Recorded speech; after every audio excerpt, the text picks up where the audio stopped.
Hi friends, welcome to Gauri Devi recipes. ఇవాళ నేను మీకు పల్లీ చట్నీ ఎలా తయారు చేయాలో చూపిస్తానండి. ఇడ్లీలోకి, దోశలోకి, అన్ని టిఫిన్స్లోకి ఈ చట్నీ చాలా చాలా బాగుంటుందండి.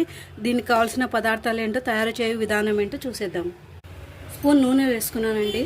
ఒక 15 వరకు పచ్చిమిర్చి కట్ చేసి వేసుకుంటున్నాను. పచ్చిమిర్చి మగ్గినాయండి. ఒక ప్లేట్లోకి తీసేసుకున్నాము. అదే ఆయిల్లోకి ఇప్పుడు ఒక స్పూన్ ఆవాలు, జీలకర్ర, కొంచెం ఉద్దిబేళ్ళు, 2 ఎండుమిర్చి తుంచి వేసుకుంటున్నాను, కరివేపాకు. స్టవ్ ఆఫ్ చేసుకున్నాము. 1 కప్పు బుడ్డలు వేసుకోవాలి. 2 స్పూన్ల పప్పులు వేసుకోవాలి. కొంచెం చింతపండు, వేయించుకున్న పచ్చిమిర్చి, రుచికి సరిపడా సాల్ట్,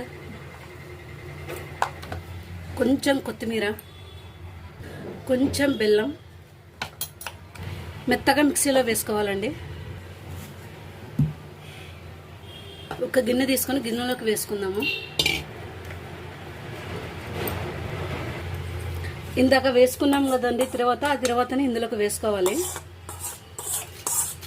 ఇంతేనండి, ఎంతో టేస్టీగా ఉండే పల్లీ చట్నీ రెడీ అయిందండి.